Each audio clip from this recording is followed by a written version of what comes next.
मोदी सरकार ने सीएए का वादा भी पूरा कर दिया। सीएए से किसी भी देश के नागरिक की नागरिकता जानी नहीं है। सीएए नागरिकता देने का कानून है, नागरिकता लेने का कानून नहीं है।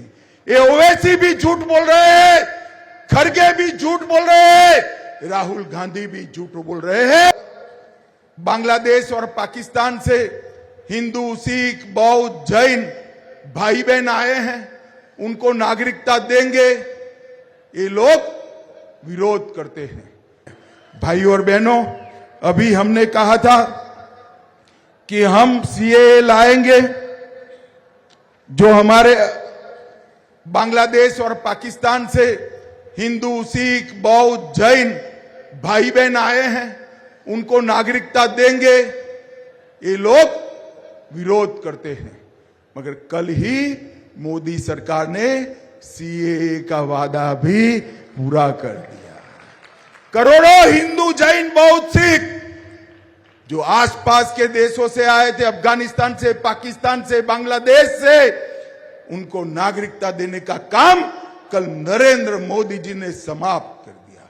जो अपने महिलाओं के सम्मान के लिए, अपने धर्म की रक्षा के लिए, अपने गौरव की रक्षा के लिए भारत की शरण में आए थे, इनको एक कांग्रेस वाले मजलिस, टीआरएस विरोध करते थे, नागरिकता नहीं देने देते थे। नरेंद्र मोदी जी ने इनको नागरिकता देकर उनको सम्मान के साथ जीने का उनका स्वप्न पूरा किया है। और एक गलत फहमियां फैला रहे, इस देश के अल्पसंख्यक भाइयों को कहना चाहता हूं, माताओं को कहना चाहता हूं, सीएए से किसी भी देश के नागरिक की नागरिकता जानी नहीं है। सीएए नागरिकता देने का कानून है, नागरिकता लेने का कानून नहीं है। ये ओवैसी भी झूठ बोल रहे हैं, खड़गे भी झूठ बोल रहे हैं, राहुल गांधी भी झूठ बोल रहे हैं कि इससे माइनॉरिटी की नागरिकता जाएगी। मैं आपको भरोसा दिलाता हूं कि सीएए के कानून के अंदर किसी की नागरिकता लेने का कोई प्रावधान नहीं है। हमारे शरणार्थियों को नागरिकता देने का प्रावधान है। मगर ये लोग वोट बैंक की राजनीति कर रहे हैं। जय जय श्री राम।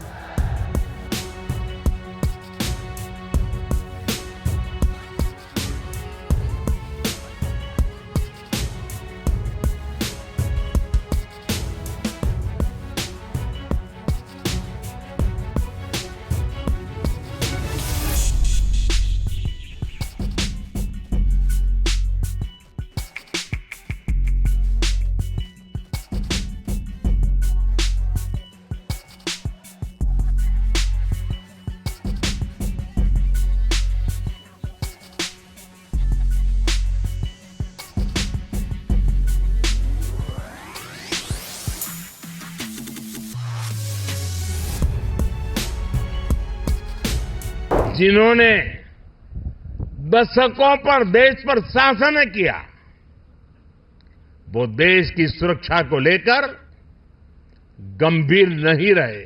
उन्होंने जानबूझकर भारत को रक्षा जरूरतों के लिए विदेशों पर निर्भर रखा।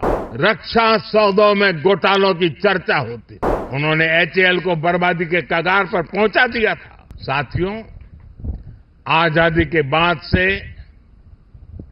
एक दुर्भाग्य ये रहा कि जिन्होंने दशकों पर देश पर शासन किया, वो देश की सुरक्षा को लेकर गंभीर नहीं रहे।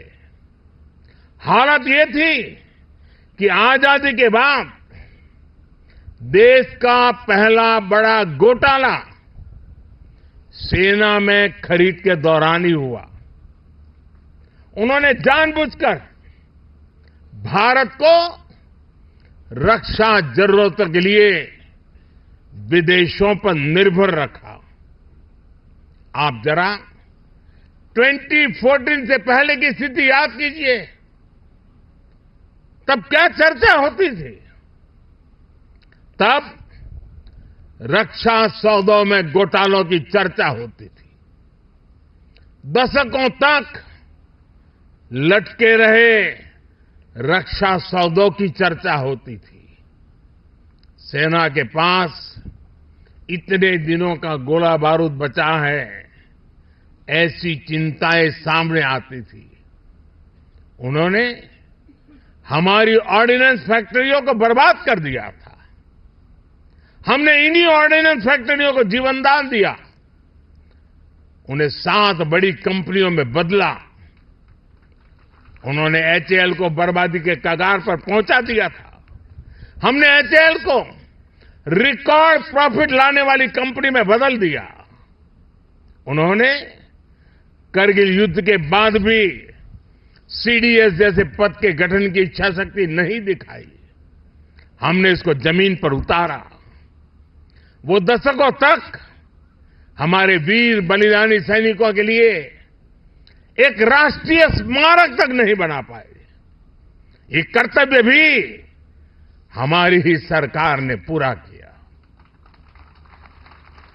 पहले की सरकार तो हमारी सीमाओं पर आधुनिक इंफ्रास्ट्रक्चर बनाने से भी डरती थी, लेकिन आज देखिए एक से एक आधुनिक रोड, आधुनिक टनल हमारे सीमावर्ती क्षेत्रों में बन रही है। साथियों, मोदी की गारंटी का मतलब क्या होता है, ये हमारे सैनिक परिवारों ने भी अनुभव किया है। आप याद कीजिए, 4 दशकों तक OROP, one rank one pension को लेकर कैसे सैनिक परिवारों से झूठ बोला गया, लेकिन मोदी ने ओआरओपी लागू करने की गारंटी दी थी और उस गारंटी को बड़े शान के साथ पूरा भी कर दिया। इसका फायदा मैं आज जब राजस्थान में आया हूं तो मैं बताता हूं, राजस्थान के भी 2.25 लाख पूर्व सैनिकों को मिला है। उन्हें ओआरओपी के तहत 5,000 करोड़ रुपए से ज्यादा मिल चुके हैं।